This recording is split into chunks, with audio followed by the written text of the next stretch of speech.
ನಮಸ್ಕಾರ ಗೆಳೆಯರೇ, ನಿಮ್ಮೆಲ್ಲರಿಗೂ ನಮ್ಮ ಗ್ರಾಮ ನಮ್ಮ ಹಕ್ಕು ಚಾನಲ್ಲಿಗೆ ಸುಸ್ವಾಗತ.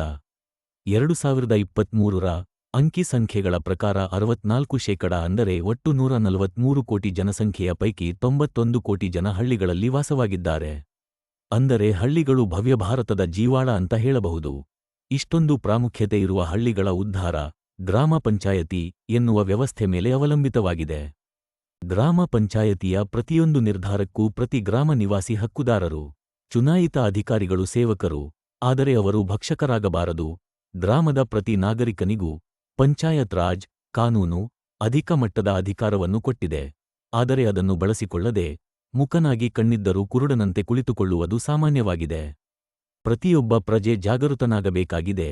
ಗ್ರಾಮ ಪಂಚಾಯತಿಗೆ ಬರುವ ಕೋಟ್ಯಾಂತರ ರೂಪಾಯಿ ಗ್ರಾಮಗಳ ವಿಕಾಸಕ್ಕೆ ಸದ್ಬಳಕೆಯಾಗಬೇಕಿದೆ.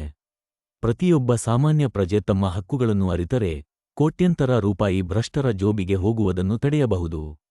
ಗ್ರಾಮ ನಿವಾಸಿಗಳು ನಿಜವಾದ ಮಾಲೀಕರು, ಚುನಾಯಿತ ಪ್ರತಿನಿಧಿಗಳು ಸೇವಕರು ಮಾತ್ರ ಅನ್ನುವ ಪರಿಕಲ್ಪನೆಯನ್ನು ಸ್ಪಷ್ಟವಾಗಲು ಎಲ್ಲ ಮಾಹಿತಿಯನ್ನು ಹಂತ ಹಂತವಾಗಿ ನಿಮ್ಮ ಮುಂದೆ ಇಡುವುದೇ ನನ್ನ ಪರಮ ಗುರಿ.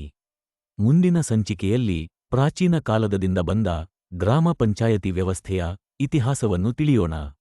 ಮತ್ತೆ ಸಿಗೋಣ. ನಮಸ್ಕಾರ.